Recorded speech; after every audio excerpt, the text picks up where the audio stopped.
Hello there and welcome back everyone, as we continue our journey to see the world as Devan. In the last episode we joined the merchant navy, watched an old man bully a young boy, and got to see a bit. It was getting late. I had to go to bed. I decided to call it a night.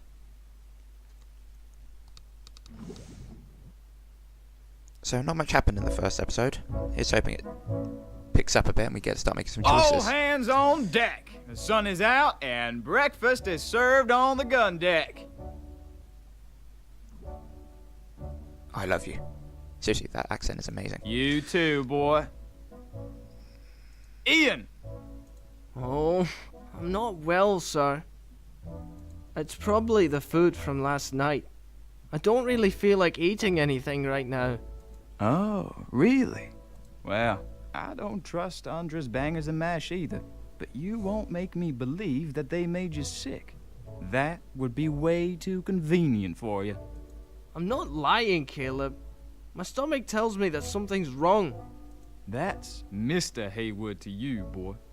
And I know exactly what you're thinking. You heard that Ludlow was sick this morning, so you're trying to blame it on the food. Huh, nice try, boy. Now get up and start running. No, I won't. You can't force me. I'm going on strike. Ha! Don't make me laugh, kid. You wouldn't last a day. I want to know what's wrong with Ludlow. I asked Haywood what my tasks were. I tried to stop the fight and proposed to take over Ian's watch. Yeah, the boys had a hard time. Excuse Take me, pity on him. but I could take over the boys' duties for today, if that is necessary. You the new guy. Rensburg, ain't it? I'm Haywood, boatswain on this here ship. If you want to help, you could report to Officer Brunswick at the helm. Needs his boy to do an errand for him. But since this wretch won't get out of bed, I don't mind you doing it. Though, if I were you, I wouldn't do no favor for that lazy kid. I was up for it. I wasn't really up for it. I told Ian that he would be in my debt. Yeah, Ian, you owe me. Fine, I'll do it. But remember, Ian, I'm doing your chores, so don't forget that you owe me one. Now, what do I need to do, Haywood? Just follow the instructions Officer Brunswick gives you. Now, off to the helm with you. Yes, sir. Haven't you heard the boatswain Brunswick waiting at the helm? That's sorry if I wanted to talk to you. Anything? I'll admit I did consider trying on the blue coat, but the chance of someone noticing was too high. Can I chat? Yes, I can. Few people on land know about the strict rules in the Navy. Being a sailor requires discipline and a great deal of respect for authority. The code of conduct for the merchant navy sailors.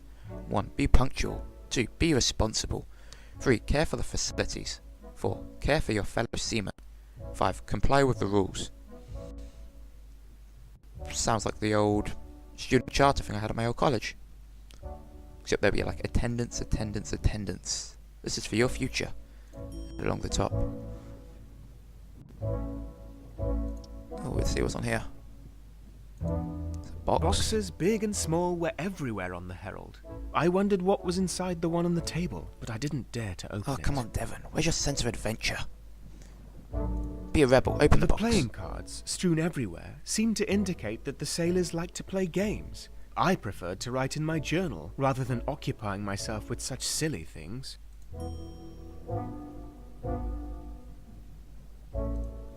On the table stood an open bottle of wine, and there it remained for the rest of the voyage. Maybe I should have taken it to the galley to be used as vinegar.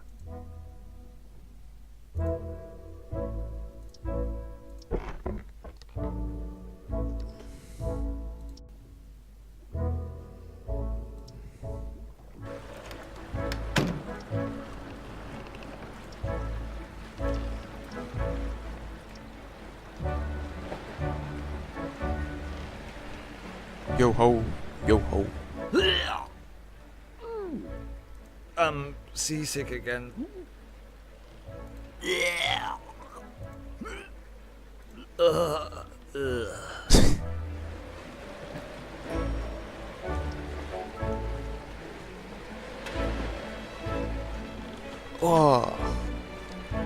that is some impressive sick physics there.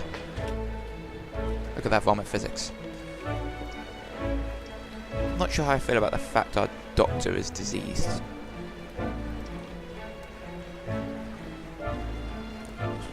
Try to avoid getting sick, I think.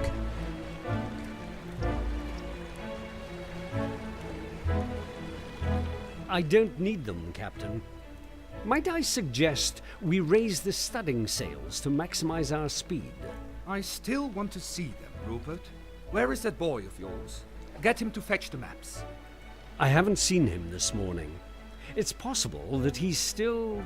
Ah, good morning, Rensburg. Nice to see you up and running. Captain? Rupert, have you made the acquaintance of Devan Rensburg yet? He's our new sailor. No, I haven't, sir. Rupert Brunswick, First Officer and Navigator. Nice to meet you. Good. Now, Rensburg, have you by any chance seen a boy named Ian this morning? I told the captain that Ian was sick. I complained about Ian's whining. I informed the captain that Ian was on strike. Let's try to He be is nice to the ill, boy a bit more. Captain. Not feeling well at all, he said. So I'm taking his place for today. When is that boy going to step up his game, Rupert? He's your student. Discipline him, or I will. I agreed the boy deserved a beating. I talked about that other people were sick that day. I told the captain that Ian seemed unhappy about something. People are sick. I So heard bangers that and more mash. of the crew are sick today. It could very well be that they're all sick for the same reason. Yep, don't trust Granny's bangers and mash. Granny's bangers are off. Nonsense. The boy is weak. He needs to be dealt with swiftly, lest he never become a man. I agree that Ian might be a bit weak, frail even. But a man with his gentleness is something the world might benefit from one day.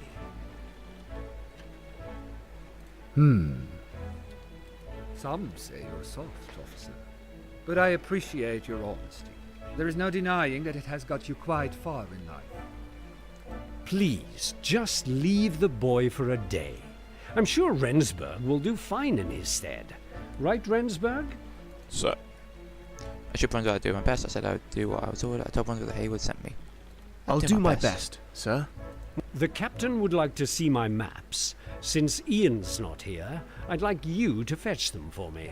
My map of the European coast should be somewhere in my desk. I'll tell you a secret. I keep a spare key to my cabin in the picture in the officer's hallway. Well, I'm not sure that's something you just tell a guy you just met. Defeats the purpose of having a key, doesn't it?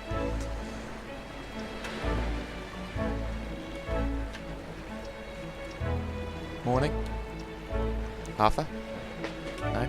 Not going to talk to me? Okay. Didn't want to speak to you anyway.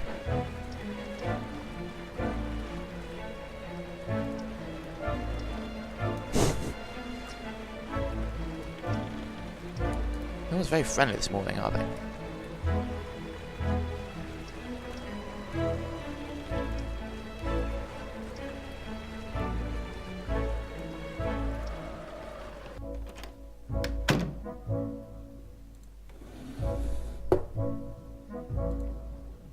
I was quite surprised to find a flag in the drawer. I'm sure it would not have pleased the Lord Protector to see our symbol of power tucked away in a nightstand. The picture contained a spare key to Officer Brunswick's cabin.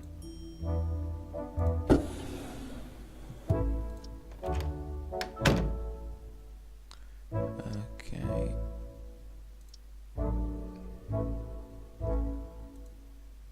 On the writing slope lay a detailed map of the African coast, the sea full of lines, markings and notes I didn't understand.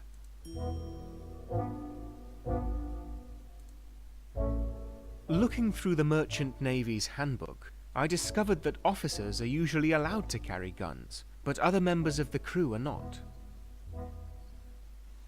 Can I flip pages? No. Okay. Article 4. Every officer conducted himself in the discharge his duty. If you want to read that, pause the video. Oh, a sextant. A beautiful brass sextant was sitting on Brunswick's writing slope. I recall a teacher telling me how this complex device works, but I'll be damned if I can remember.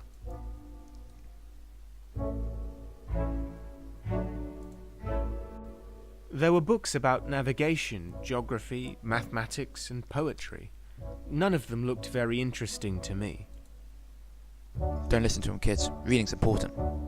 A small collection of astronomy books betrayed Brunswick's fascination with the celestial bodies. Maybe this was the secret to his success as a navigator.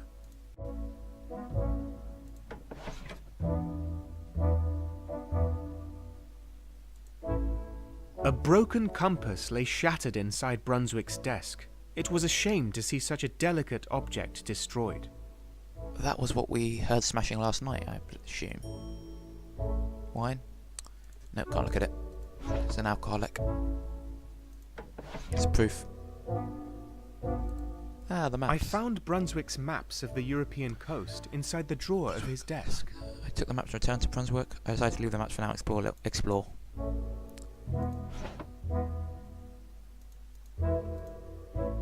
Look at everything. A painting of the night sky was hanging on the wall. The use of colours was striking. One of the paintings on Brunswick's wall was a depiction of the Battle of the final battle of the Anglo-Dutch War.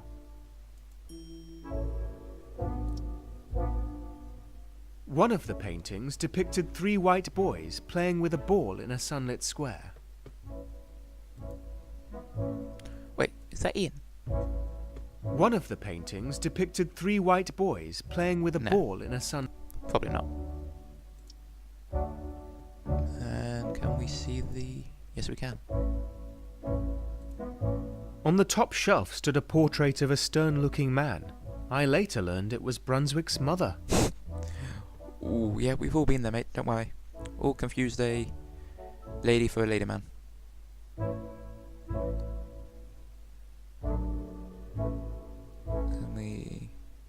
And I was surprised to find Brunswick's spyglass in here. You'd think a navigator would keep that with him at all times. He's just that good. The Doesn't need entire it. bookcase was devoted to poetry. Among them were some of the most famous works by Shakespeare, Byron, and Poe.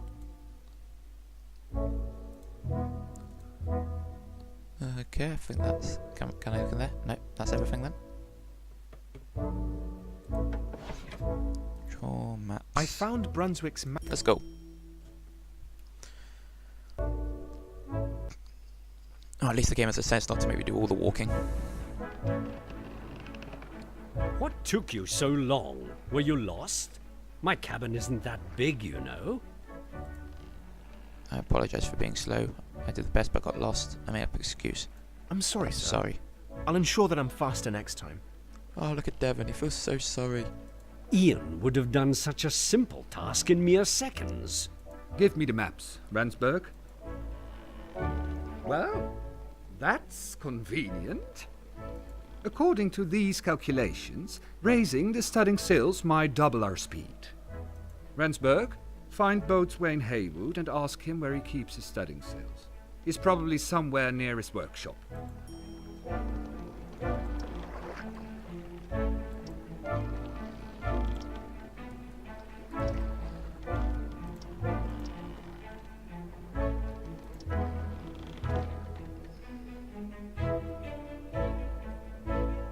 Look, Uncle! Water as far as the eye can see. Imagine how big the world must be. Yes, dear.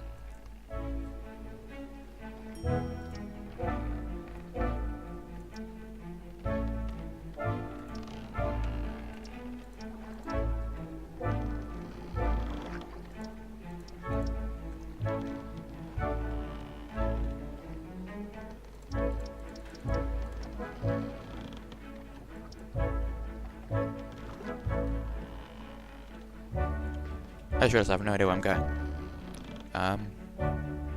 Journal. Map. Where is the workshop then? I can't go down those stairs. One of those rooms, weather deck. Oh. That's the top deck, that's the weather deck. This is the tween deck.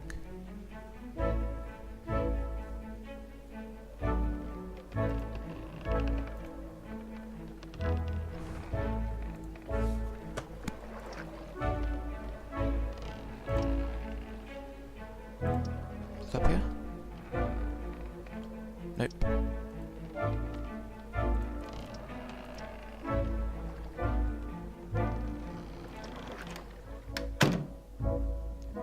Here, no, blocked.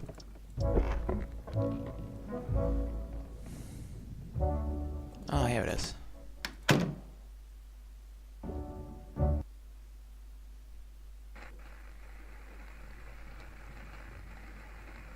You again? So how does your new job suit you, huh? I'm doing great. I like being on the ship, and the work hasn't been that hard so far. Well, of course they wouldn't trust you with hard work like mine. Now would they? So, what do you want? I was sent by the captain. Asked if you knew where the studding sails were. I need the studding sails. I was sent by the captain to get the studding sails. Do you have them?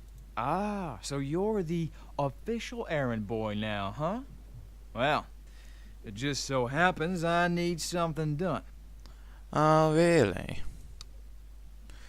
What do you want from me? I didn't want to do anything for Hayward. I couldn't believe that Hayward wouldn't just... What exactly are you talking about?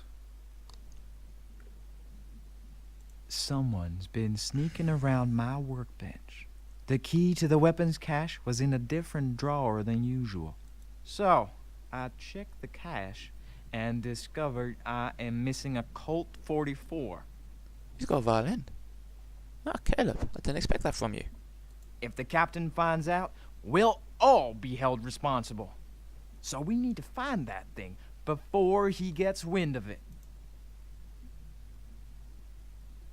Want to know why Hayward didn't do it himself? I told Hayward didn't want to get involved. I asked Hayward why he didn't tell the captain.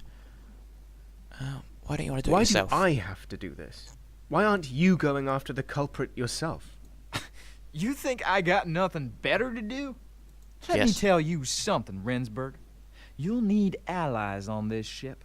This is a good opportunity to prove to me what you're worth. I'm too busy right now, so I really need someone else to fix this. The crew will owe you one if you can return that gun safely to me. Now, go and find out who stole that thing, will you? And be careful what you ask people. We don't want to cause a panic now, do we? Oh, so it's going to be sort of a crew versus the officers trouble brewing or something. Okay, that's interesting. I get along with that. I just want to look at the violin. As brash a man as Hayward seemed, his violin betrayed his softer side. Many wooden crates and boxes cluttered the corners of the workshop. I had no idea what was inside of them. Okay, back the way we came then.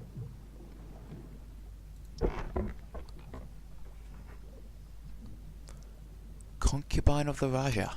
A risque pin-up poster hung tucked between two opposing walls. It tried to sell the colonies on some sort of exotic fantasy. I have to admit that its delusions were once mine. We've all been there, Devan, don't worry. All had a pin-up poster.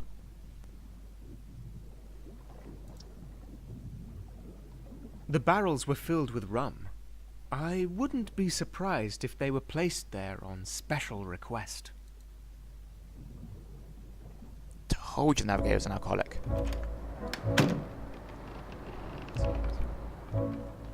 Rensburg, what are you doing up here? Shouldn't you be getting those sills? They don't want me to find a missing gun first. Nope. I made up a story hoping to learn more about guns on board. I asked the captain about the gun. Yeah, just be I have honest. one question, sir. I'd like to know how the crew protect themselves in case of an emergency. Are we allowed to carry a gun? Well, on most ships in the Merchant Navy, all officers are allowed to carry firearms. But I don't want that on my ship. so I asked Boatswain Haywood to keep them safe and sound inside the workshop.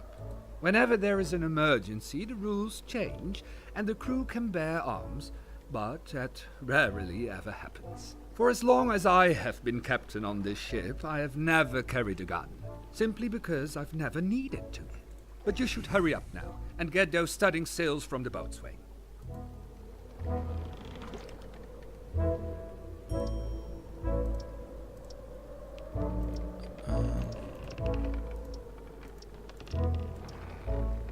Guys, you seen the guns? Maybe missing a hand, but that doesn't make him any less handsome. This is my third voice in the Herald. I know how you say every nook and cranny of the ship. And that's not useful.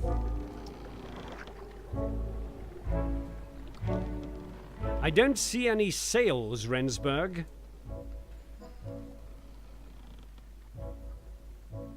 Expression my Ian wasn't I'm really sorry, sick. sir. I'm suspicious about Ian. He probably isn't. He's just being a pubescent boy, like always. Children his age can be very stubborn. He'll grow out of it. Ah, children. I don't believe that. I don't believe that has something to do with him. I agree with Brunswick. I don't agree with you. I believe it's something to do with it. It's just, yeah, come on. I don't think that's it, sir. I think it has something to do with you. Me? His mother? His father? According to Ian, it's always been someone else's fault. Growing up, the boy was often difficult to handle. Why do you think he's here in the first place? It was his mother, Mary, who asked me to take him in as my protege. I care about Mary and her family, so I couldn't refuse. But now, I regret that I didn't. I tried to reason with Ian, tried to convince him that I only want to protect him from harm. He just doesn't believe me. I wonder if Brunswick might have been overprotective. I asked Brunswick if he thought Ian capable of stealing. Like his Brunswick being too soft.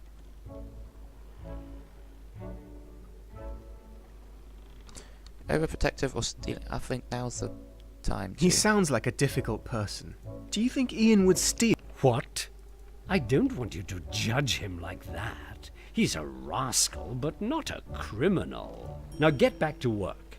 We're still waiting for you to bring up those sails.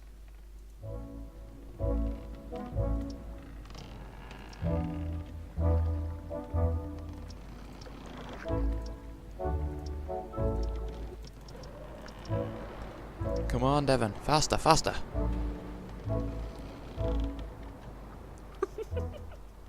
You had to see your face. That's not funny, my dear. Sorry, Uncle. I won't laugh. What are you looking at? Nothing. Just some pretty impressive facial hair you got going on there, mister. How do you do it, Louis? Leave us.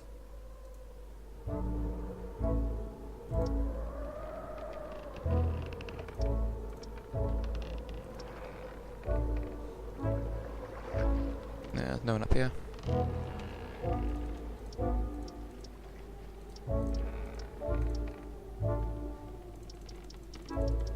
I'll go talk to Ian downstairs.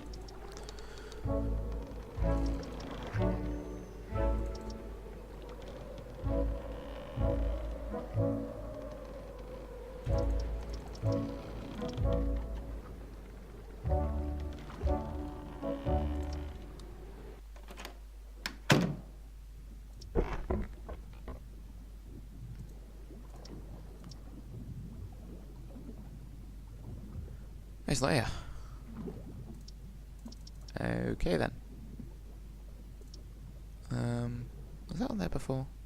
I can't do anything with that.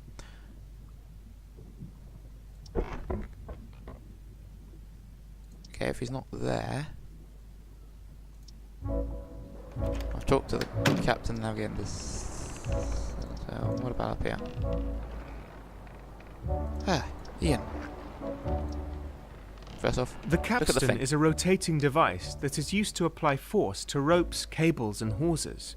but I've heard that some captains tie disobedient sailors to it, with their arms and legs spread across the levers.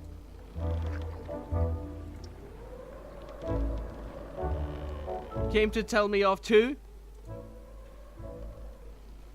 I don't think you're You sick. aren't really sick, are you? I just needed some fresh air.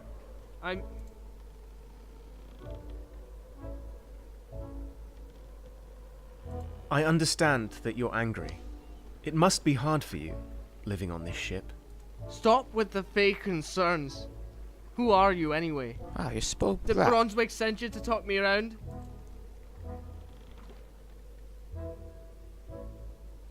I tried to convince him that Brunswick was concerned about him. I'm Devan Rensburg. Oh. I'm new. Bollocks, I clicked the enter key. I just wanted to let you know that Brunswick is really worried. I think he really cares about you. Of course he cares. Him and his weird requests. He is everywhere I go. Around every corner and in every room. I'm sick of the man. His presence alone drives me completely insane. I wondered about Brunswick's weird request. I was seeing if Brunswick had hurt him. I was sure it couldn't be that bad. Brunswick wouldn't hurt him, I don't think.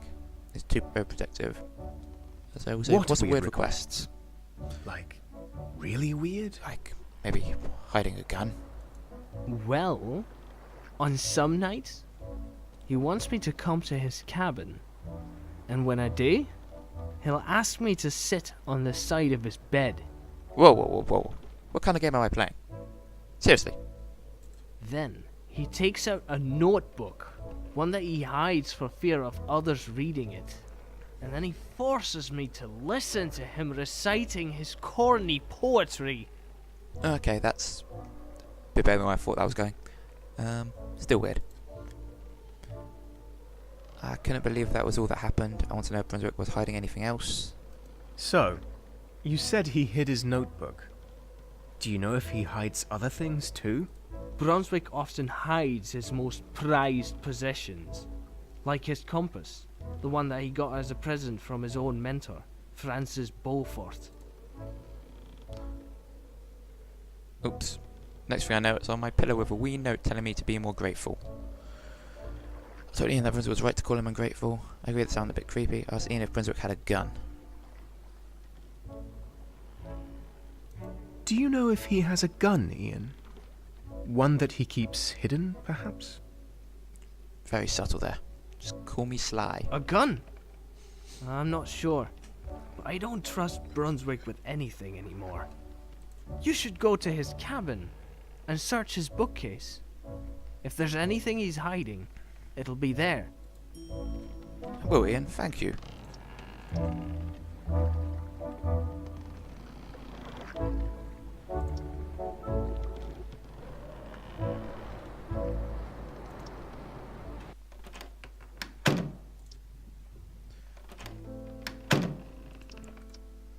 Brunswick's cabin. Bookcase. A loose wallboard was cleverly hidden behind a couple of books. Behind the loose wallboard was a cleverly hidden compartment containing a single booklet. It seemed to be Brunswick's journal. Brunswick seemed to like writing rather cheesy poetry. Sit by me, boy. Lend me your youthful ears, and let me share the wisdom of my years. All you need and hungry, all my knowledge you'll feed.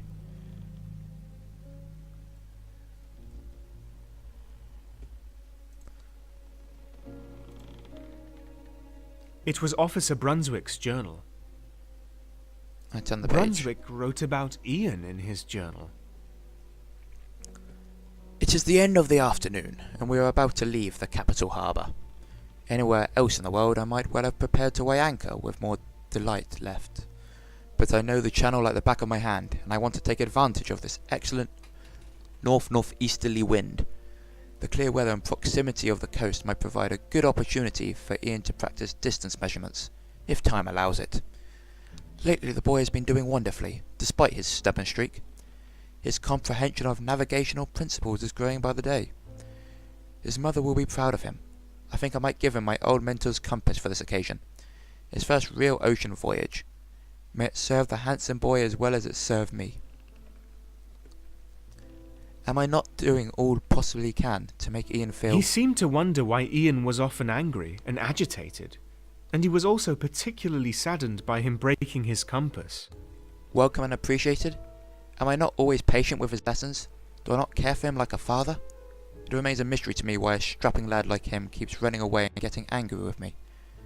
I know how it is for a boy his age to live a sailor's life, young and as impressionable as he is. He needs to know tenderness as well as roughness. Yet when I offered him the compass, he broke it. He broke Mr. Beaufort's compass, which has seen all the 7 seas and guided me through many a fog bank. I hope the old man will forgive me. Ian should be grateful for the life I am giving him. Deep inside I know he'll grow out of it, but I'm afraid I will lose my temper with him one of these days. We are well clear of the coast, the wind remains favourable, and I am going to bed. There was a poem, and something about calculations on the page. I woke with these words, impatiently to be entrusted to paper. I may use them in a longer poem one day, but at this moment my mind is occupied by yesterday evening's events. The wind has over the night turned ever so slightly to north, and the night watchers trimmed the sails accordingly. I have finished all necessary calculations for our course. All is still quiet on deck, so I decided to direct my attention to the decoration of my cabin. I had all but forgotten about the hole in the wall.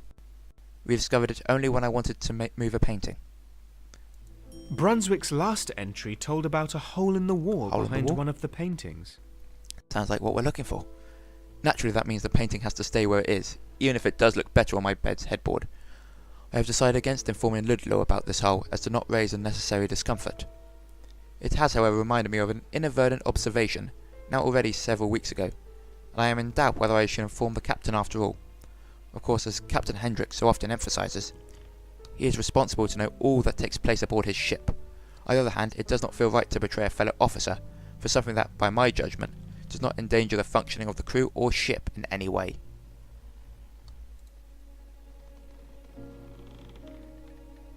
So...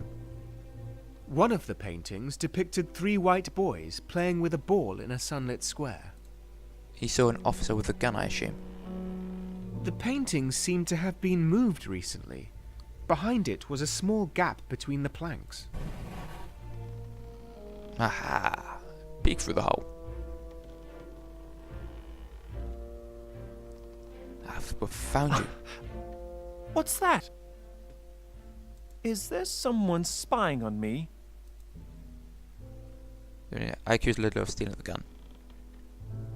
You stole the gun! Devan, are you snooping around? I didn't expect you to be that kind of person. Look, Ludlow, we really need to talk. Can I come in? Well, all right. Just be quiet, and I'll unlock the door for you. Before you start, please, listen to me, Devan. I know it's against the captain's rules and all, but some rules are there to be broken. Asked Ludlow if he was alright. I gave Ludlow a lecture. Oh god, look at the time. Okay, I guess we'll stop it there today, guys. Come back tomorrow and we'll see what happens about this gun, I suppose. What else have we seen today? Navigator has a soft side. The boatswain has an amazing accent and a soft side with a violin. And the senator is still a douche. If you liked what you watched, hit the like button and subscribe below.